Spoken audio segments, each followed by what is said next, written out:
Frères et sœurs, bonjour.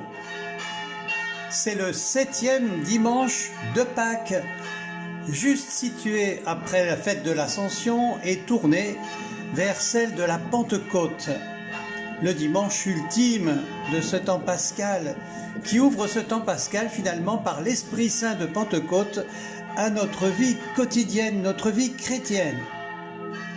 Et nous sommes à Saucignac, dont vous entendez les cloches, sur ces beaux coteaux, tournés eux vers Montbazillac, que nous sommes parce que cette église s'appelle Saint-Martin.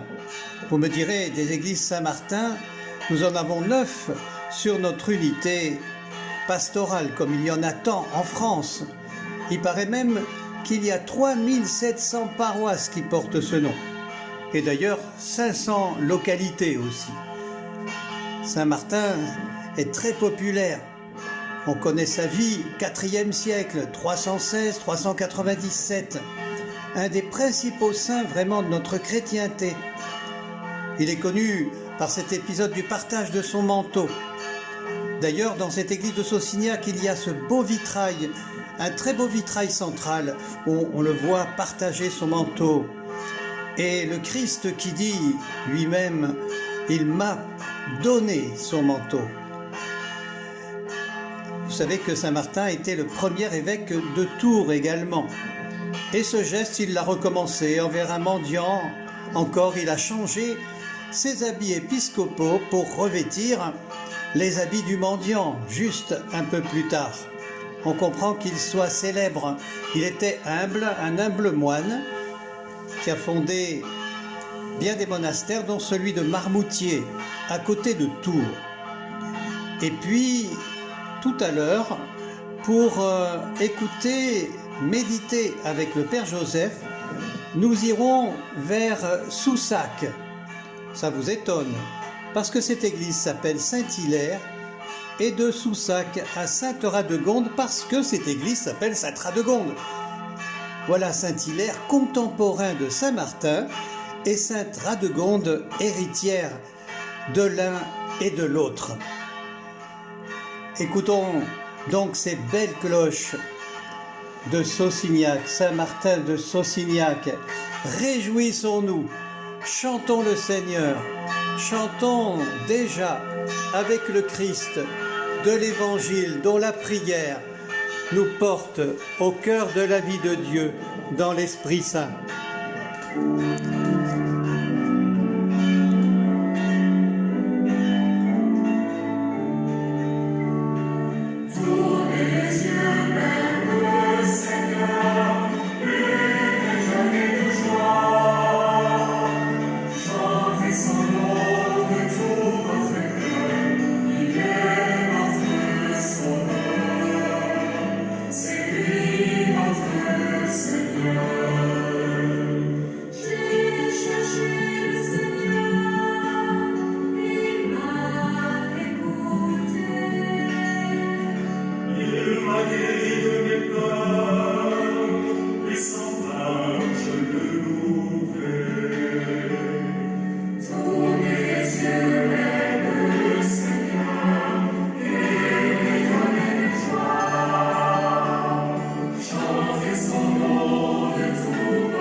Oh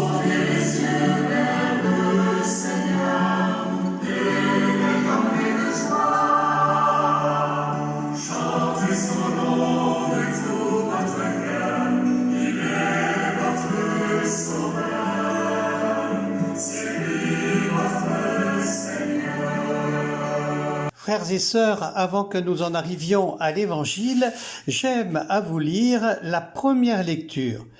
Elle est tirée du livre des Actes des Apôtres au premier chapitre. Les apôtres, après avoir vu Jésus s'en aller vers le ciel, retournèrent à Jérusalem depuis le lieu dit Mont des Oliviers, qui en est proche. La distance de marche ne dépasse pas ce qui est permis le jour du sabbat. À leur arrivée, ils montèrent dans la chambre haute où ils se tenaient habituellement.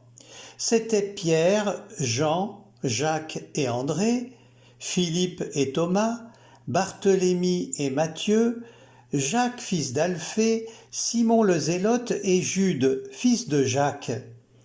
Tous, d'un même cœur, étaient assidus à la prière avec des femmes, avec Marie, la mère de Jésus, et avec ses frères. Frères et sœurs, vous avez dû compter en effet le nombre des apôtres et constater qu'ils étaient 11 évidemment. Il n'y a plus Judas, mais il n'y a pas encore Matthias, qui n'est pas élu par le sort. Et donc nous sommes invités finalement à prendre la place libre avec les apôtres à leur suite, comme l'ont fait Hilaire, Radegonde ou Martin, qui sont devenus des saints, c'est-à-dire des vivants de Dieu, de sa parole. Et je trouve que c'est beau de pouvoir être invité avec eux et retrouver notre vocation apostolique, en eux notre vocation pastorale. Alors méditons, recevons le psaume de ce dimanche. Ma lumière et mon salut, c'est le Seigneur.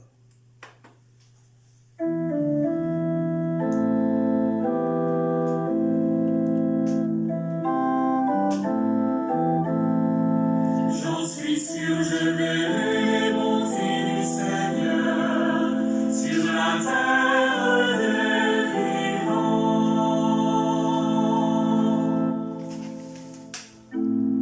Le Seigneur est ma lumière et mon salut, de qui aurais-je crainte? Le Seigneur est le rempart de ma vie, devant qui tremblerai-je?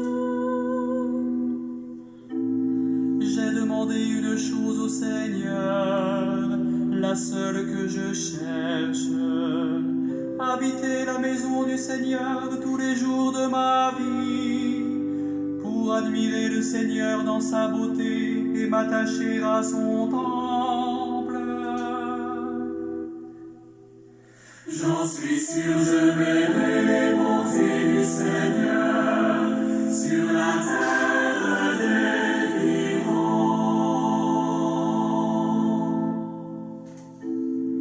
Écoute, Seigneur, je t'appelle, pitié, réponds-moi. Mon cœur m'a redit ta parole, cherchez ma face. J'en suis sûr, je verrai les bontés du Seigneur sur la terre des vivants.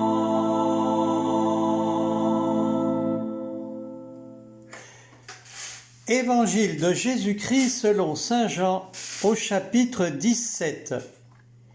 En ce temps-là, Jésus leva les yeux au ciel et dit : Père, l'heure est venue, glorifie ton Fils, afin que le Fils te glorifie.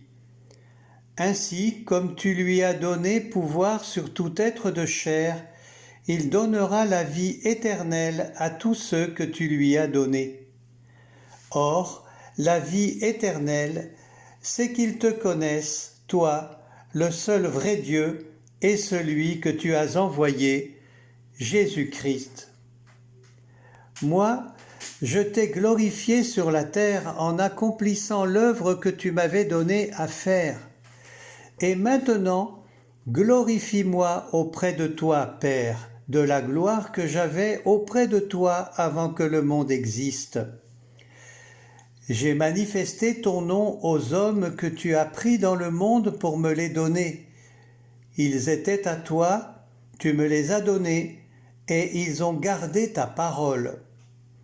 Maintenant, ils ont reconnu que tout ce que tu m'as donné vient de toi, car je leur ai donné les paroles que tu m'avais données. Ils les ont reçues, ils ont vraiment reconnu que je suis sorti de toi, et ils ont cru que tu m'as envoyé. Moi, je prie pour eux. Ce n'est pas pour le monde que je prie, mais pour ceux que tu m'as donnés, car ils sont à toi. Tout ce qui est à moi est à toi, et ce qui est à toi est à moi, et je suis glorifié en eux. Désormais, je ne suis plus dans le monde, eux, ils sont dans le monde, et moi, je viens vers toi.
Le chapitre 17 de l'évangile de Jean. On a coutume de l'appeler la prière sacerdotale de Jésus, c'est-à-dire sa prière de prêtre qui offre sa vie et la nôtre avec la sienne. Il est le prêtre et la victime, comme dira l'Épître aux Hébreux, et ce sera repris par une de nos préfaces aussi. Ce chapitre 17, donc, qui fait partie du discours d'adieu de Jésus. C'est, rappelez-vous, depuis ces dimanches, ce discours du jeudi saint, après ce lavement des pieds, et Jésus se prépare à affronter son destin. Il va vers sa passion. Et donc, il nous donne ce qu'il est. Il est la parole de Dieu. En cela, il est glorifié.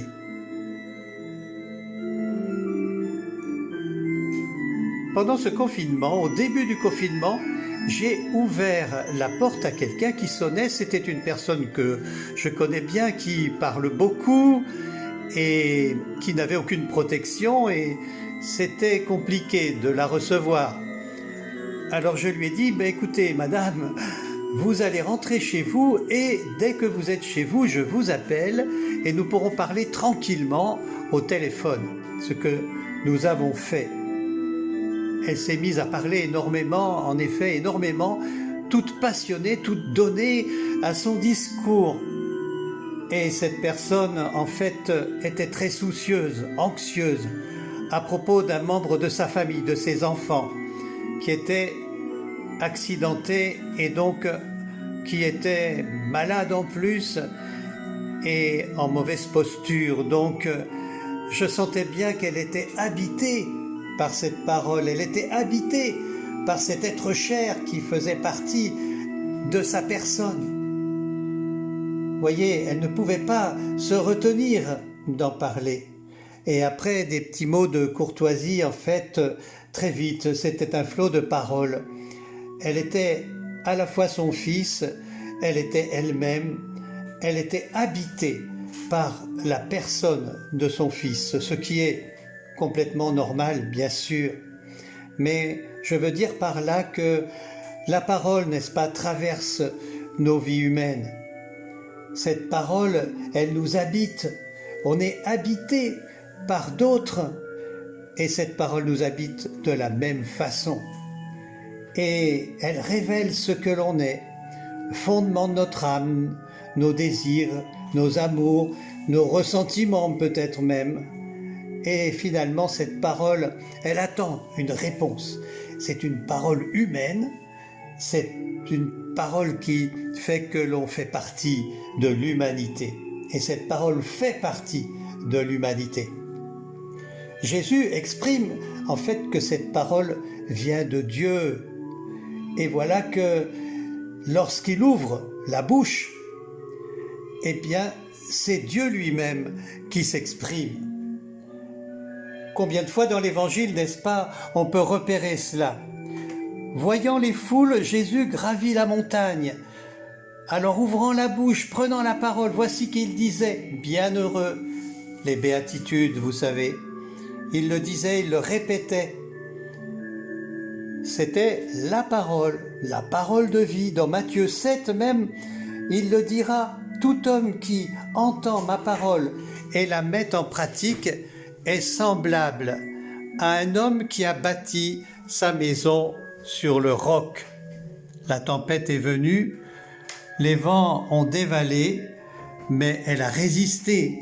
Tout homme qui n'entend pas la parole est semblable à un homme qui a bâti sa maison sur le sable, etc., etc. Jésus prend la parole, on nous le dit.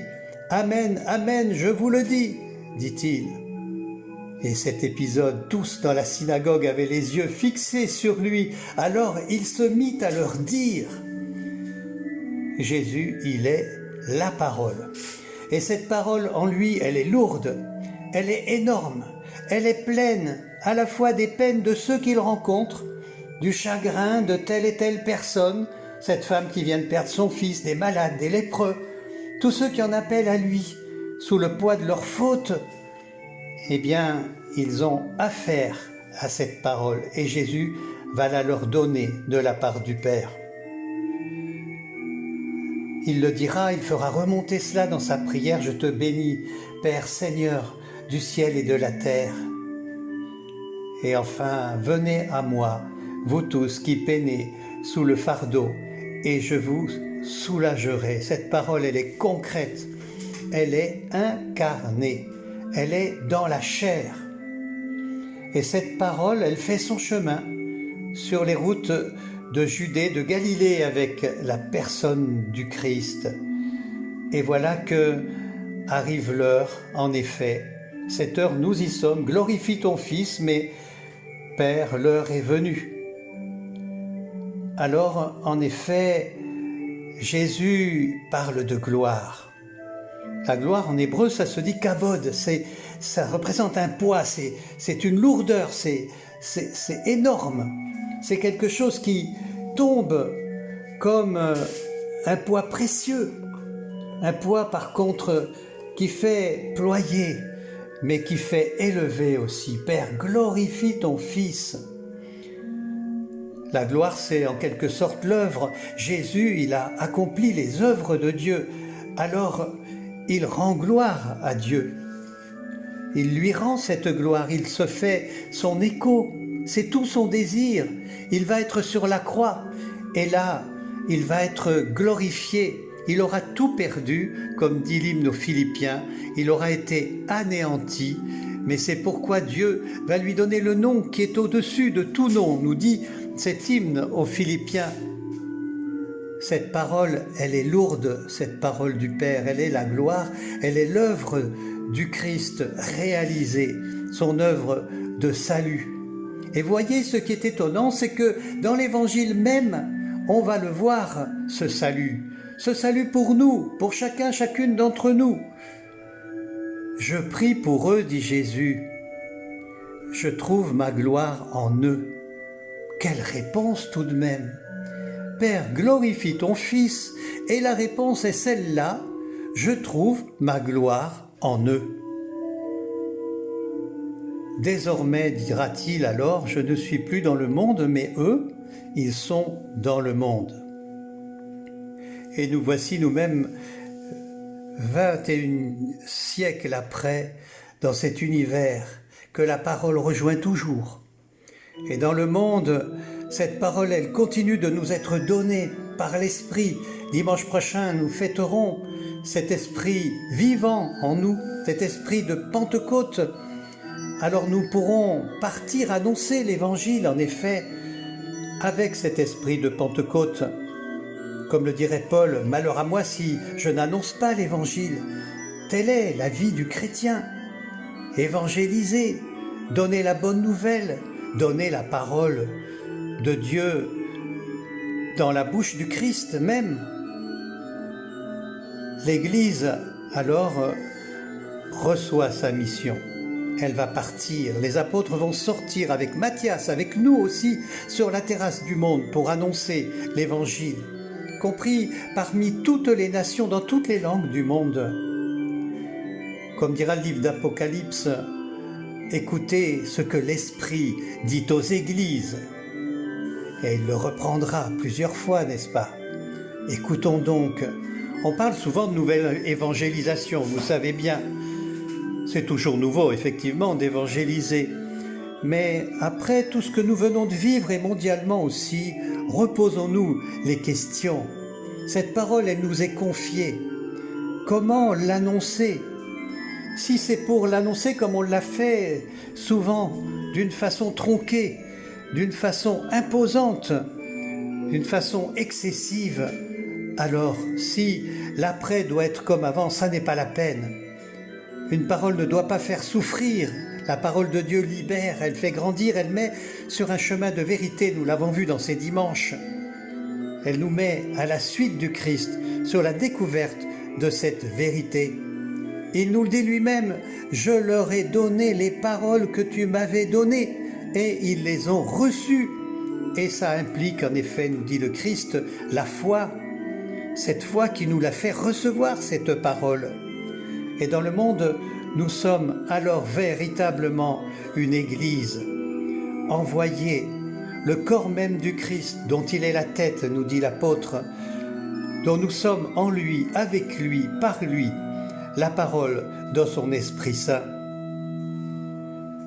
Alors, pour terminer, j'ai l'intention de prier avec vous et avec Jésus, puisqu'il s'agit de sa prière.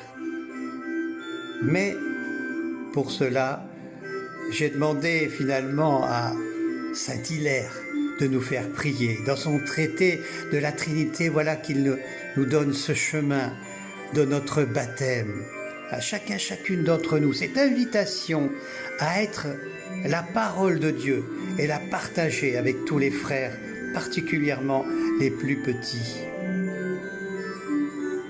Je te prie, Seigneur, dit saint Hilaire, conserve intacte la ferveur de ma foi, et jusqu'à mon dernier souffle, donne-moi de conformer ma voix à ma conviction profonde.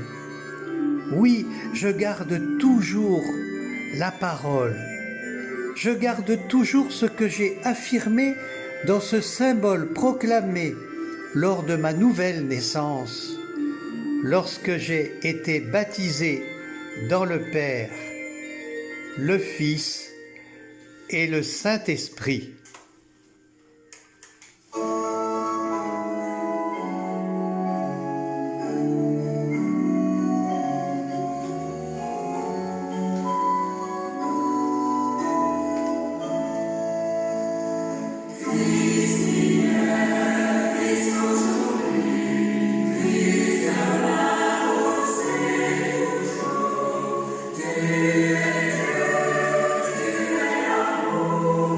Tu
Et voilà, nous nous dirigeons donc à l'autre bout de l'unité, sur la route de Sauveterre de Guyenne, là-bas, vers Soussac, l'église Saint-Hilaire de Soussac, au milieu du petit village de Soussac, une jolie petite église romane, toute peinte de couleurs variées, chatoyantes.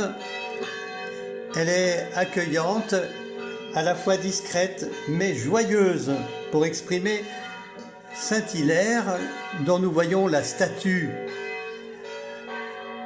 Saint-Hilaire de Poitiers, qui fut le premier évêque de Poitiers, un défenseur de la foi devant le Seigneur. Et puis nous voyons dans cette église aussi un très beau vitrail de l'arbre de Jessé. Ce village a quelque chose de particulier. Vous voyez, nous allons sur les hauteurs puisque non loin, il y a le point culminant de la Gironde, 138 mètres. La butte de Launay, ça n'est pas rien. 116 mètres dimanche dernier à Montazo, 138 ce dimanche. Et puis, nous irons vers Sainte-Radegonde. Alors voilà, Sainte-Radegonde de Poitiers qui a hérité vraiment de ces deux poitevins, Martin et Hilaire. D'ailleurs, Sainte-Radegonde fera pèlerinage au tombeau de Saint-Martin, justement. Pour s'inspirer, Sainte-Radegonde, elle a beaucoup souffert de son mari, le fils de Clovis, Clotaire. C'était pas un homme commode, mais finalement, dans sa lutte pour la foi, elle a réussi à lui faire bâtir un monastère non loin de Poitiers, où elle se retira. Alors on pense qu'il y a sans doute une colonie de Poitevins qui sont venus, des Pictaves, dit-on même, à la suite des épidémies qui ont dépeuplé nos pays. Alors des colonies sont venues habiter le pays, occupées avec la spiritualité qu'ils avaient, et sans doute cette spiritualité poitevine, ce qui nous vaut justement, dans une petite longueur, cette proximité des villages de Sainte-Radegonde et de Saint-Hilaire de Soussac.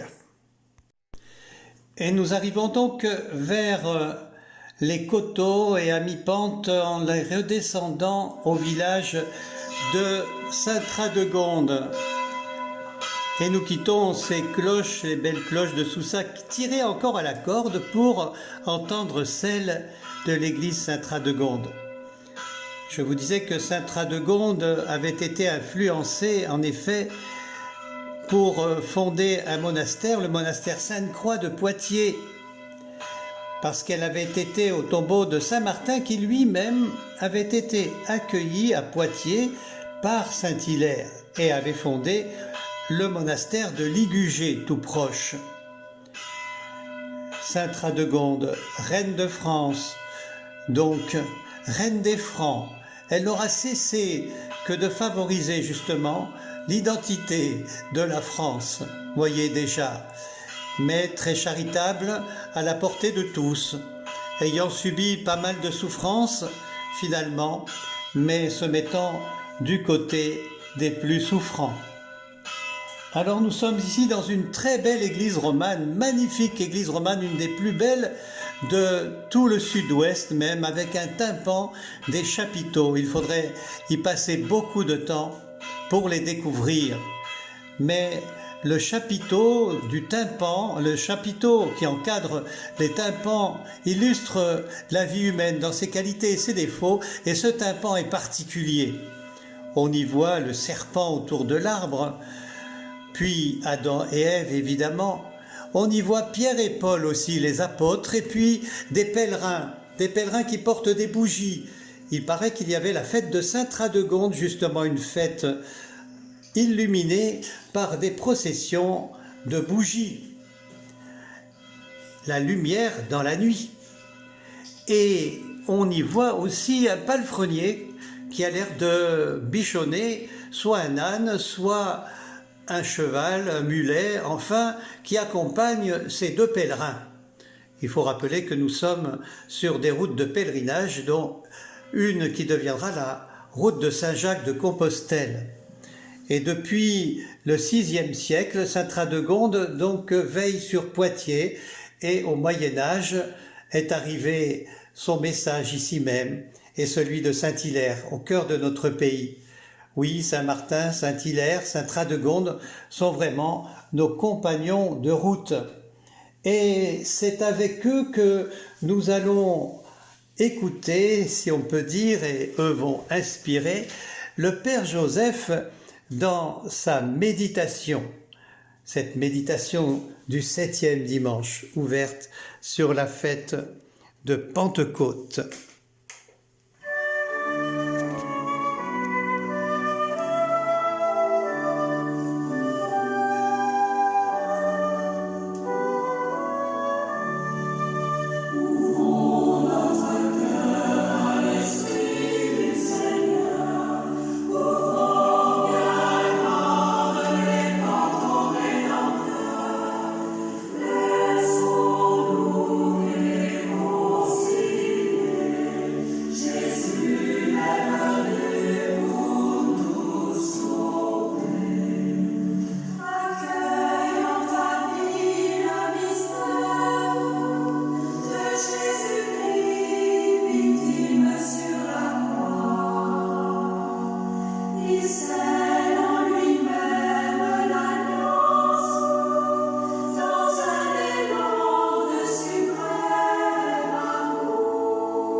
Que la puissance de cet évangile nous bouleverse au sens étymologique du terme, c'est-à-dire qu'il retourne la terre dont nous sommes faits, que ce qui est au-dessous apparaisse au-dessus, que ce qui est profond s'élève en prière, et ce par la seule force du Christ qui lève lui les yeux au ciel et parle. Cette prière, elle est faite au cours du repas. Elle n'est pas prononcée dans une église, dans un oratoire, ni dans un lieu à l'abri des autres. Elle est offerte à l'écoute des disciples qui sont à table avec le Christ. Elle est offerte à notre écoute aujourd'hui pour nous faire parler à notre tour. Et cette méditation est le fruit d'un temps que nous avons pris ce samedi entre frères et sœurs au cours du repas. Nous avons lu cet évangile et nous nous sommes offerts du silence, de la parole, de l'écoute.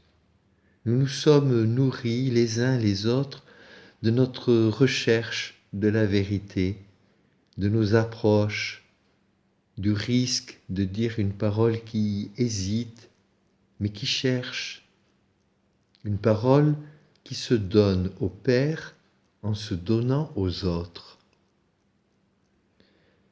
C'est au cours d'un repas que Jésus prie ainsi, et nous entendons bien qu'il partage jusque dans sa chair le long et difficile passage vers la vie. Nous sommes pris dans ce passage vers le Père. Et l'Eucharistie nous dit cela et nous entraîne dans ce passage du Fils à son Père. C'est ainsi que le Christ nous prend dans sa prière, dans son lien, dans sa communion avec le Père, dans son lieu secret. Tout ce qui se passe pour lui prend l'allure d'une prière, d'une demande, d'un désir, mais aussi d'un constat. Il prie à voix haute devant ses disciples. J'ai ma part dans ce monde, dans l'histoire de ce monde avec vous. J'ai accompli ma part, vous allez accomplir la vôtre. Ça a coulé en moi, ça coulera en vous. En disant cela, Jésus indique la source. C'est un mouvement qui dépasse toutes les limites du temps et de l'espace que nous connaissons. C'est comme une danse cosmique, une dynamique qui est le mouvement même de l'amour. Cette vie, ce mouvement ne m'appartient pas, il est plus grand que moi. C'est lui qui me prend. Il ne m'appartient pas, c'est moi qui lui appartiens. Et c'est la paix qui fait que l'on s'abandonne à ce mouvement, alors que la peur nous fait nous retenir et résister. Jésus revient toujours au don. Comme tu lui as donné pouvoir sur tout être de chair, il donnera la vie éternelle à tous ceux que tu lui as donnés. J'ai manifesté ton nom aux hommes que tu as pris dans le monde pour me les donner. Ils étaient à toi, tu me les as donnés. Tout ce que tu m'as donné vient de toi. Je leur ai donné les paroles que tu m'avais données. Je prie pour ceux que tu m'as donnés, car ils sont à toi. Et tout ce qui est à moi est à toi. Et tout ce qui est à toi est à moi. Je peux tout donner, car ce que j'ai à donner ne m'appartient pas. Tout ce qui est à moi, en fait, n'est pas à moi, c'est le don qui m'est fait. Et c'est recevoir ce don, l'accueillir, y consentir, qui nous permet de donner. Nous travaillons, bien sûr, mais nous sommes travaillés. Nous portons des personnes, des situations, mais nous sommes portés. Nous donnons, mais nous sommes donnés. Donnés à la vie, à la gloire, donnés, livrés à ce mouvement éternel de l'amour qui nous a créés. Glorifie ton Fils, afin que le Fils te glorifie.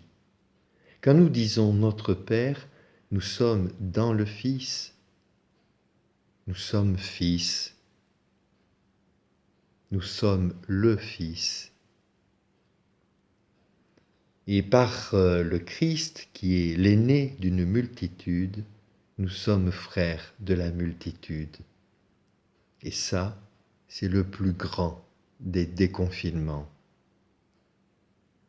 Cette prière du Christ, cette parole unique est inscrite en nous.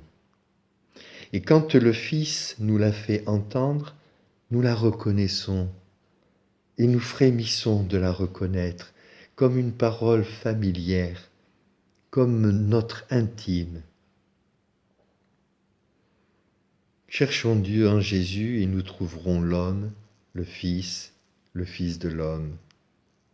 Cherchons l'homme en Jésus et nous trouverons Dieu, le seul vrai Dieu comme il dit, le Père comme il l'appelle et nous invite à l'appeler.